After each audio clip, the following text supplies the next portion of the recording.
Hello builders and breakers, my name is TBS Guy, and the idea of a combat engineer is not exactly new in gaming, nor indeed is it new in real life, where combat engineers have been a part of warfare for almost as long as warfare has even been a thing.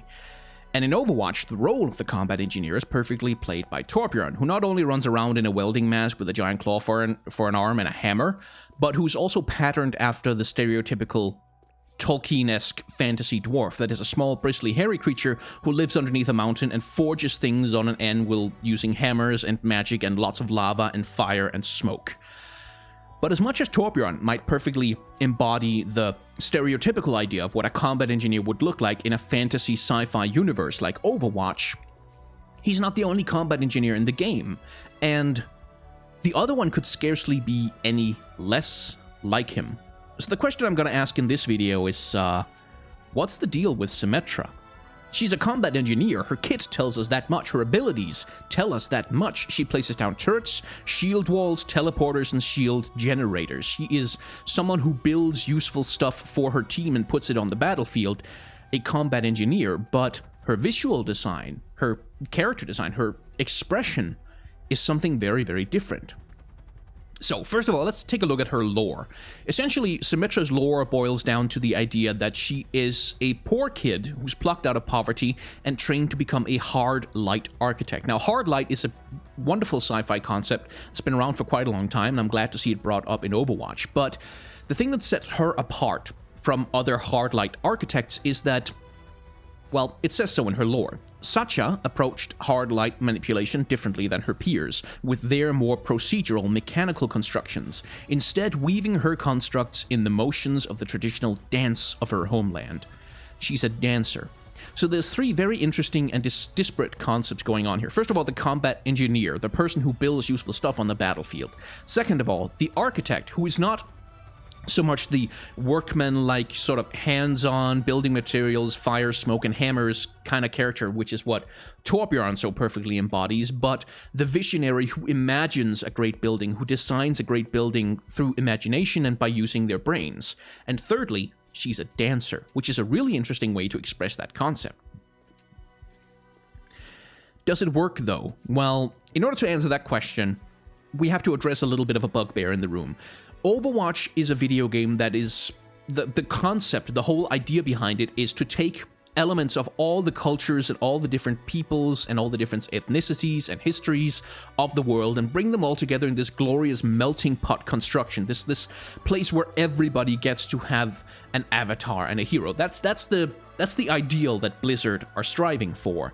And the trouble I have is that I'm not an expert on every world culture. That's one of my limitations as a person, unfortunately. And I bring this up because on my video that I did about Ana and Widowmaker, the snipers of Overwatch, some of the comments that I got was that Ana has certain design elements, certain color choices, and stuff that's going on with her character design that has specific meanings in Egyptian and various Middle Eastern cultures that I was not aware of, and therefore I couldn't really include it in my assessment of her character design. This is going to be true for Symetra as well, except it's not Middle Eastern, but Southeast Asian and Indian. I'm not super familiar with the cultures of these nations.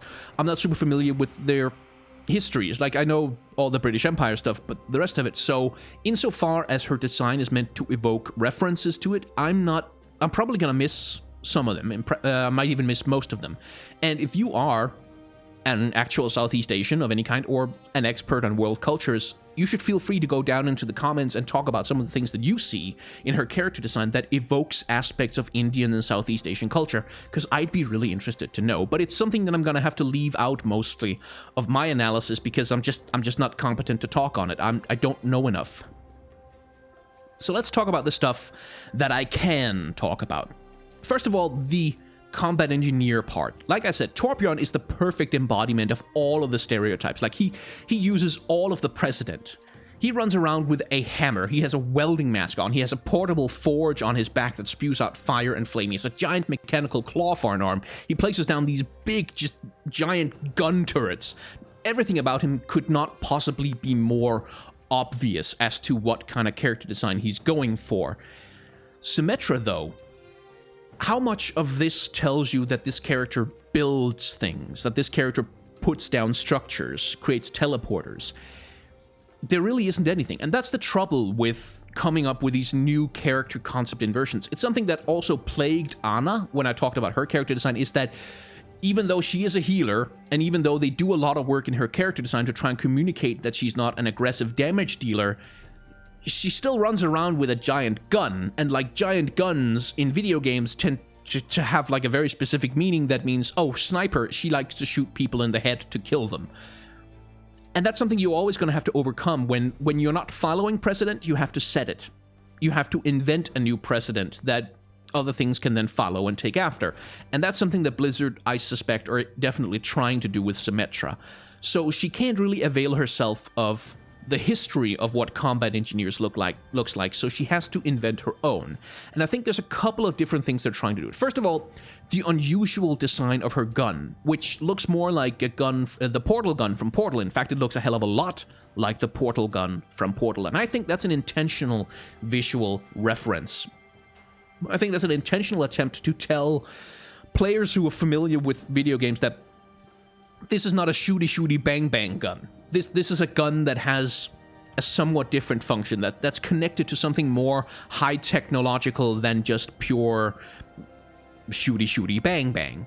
Nonetheless, in her animations, as indeed you can see right now on your screen, when she puts down her structures, when she puts down her things, she's not using the gun to do that. She's using her robot arm and the magical little, whatever the projector thing is, on her wrist in order to define the structure of the thing and put it on the field. So it's like, that's the trouble, is that she has to have some kind of method of damage dealing, and it kind of has to be some description of a gun so that players can tell that she's able to deal damage, but at the same time, the gun also has to try and communicate that she's not about damage dealing, and it's a little bit, to me, it's a little bit inconsistent. Like, it's not, when I see her for the first time, I don't instantly know that this is a constructor character. I don't really instantly know explicitly what she's about.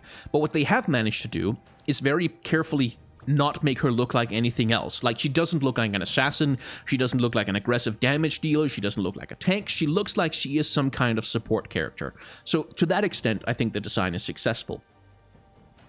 Architect.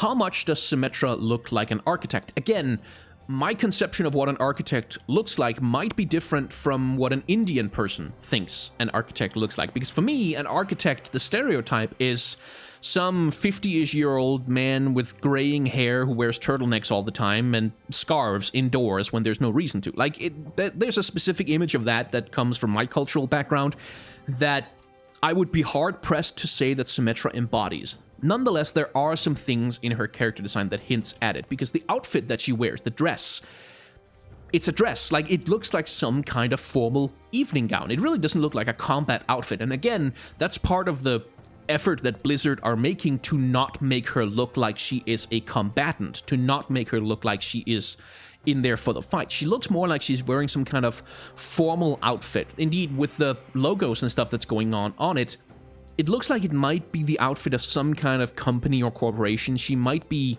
some kind of high corporate employee of some kind. She's dressed casually. She's dressed like a civilian, but she's dressed like a civilian from the higher echelons of society. Like, she's not dressed like someone who operates a stall on the side of a street. She's dressed like someone who goes to evening parties and hobnobs with government officials. Like, it's more that aspect of her that's being reflected, which is also something that comes across in the gold that is all over her design, is that emphasis on implying wealth. That's also why she's wearing that gorgeous necklace, by the way. That's also something that kind of puts her in an evening gown kind of mood, and the same thing goes for her earrings and probably for the thing on her forehead, which I don't know if that's supposed to invoke what's the religious spot that Hindus get on their forehead. I think it's called the bindi.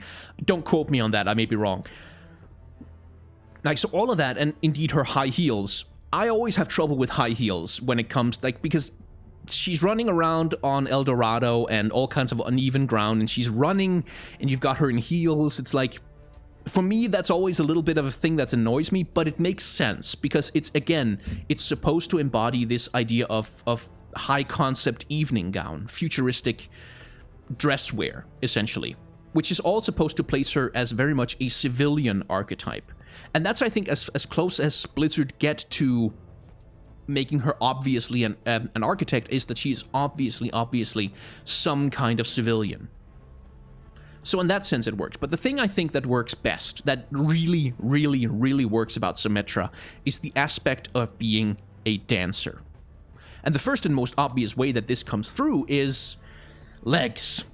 Legs for days. Symetra is a character who's very much about her legs. This is something that comes through perhaps even more clearly in her character concept art, where you can really see that, like, there's not... the upper half of her body isn't really that much of her character design. It's all about those very long, very elegant legs that are really... it's the same kind of design trick that's used with Bayonetta. If you've ever looked at Bayonetta's character design, she's also someone who's designed with extremely long legs, and the function is pretty much the same as it is with Symetra. It is meant to highlight her movement. It's meant to help evoke her as a dancer. Now, here's a little list I found of all of her emotes, and I want you to notice one thing about every single one of them. Whenever Symetra does anything, she does it with her legs.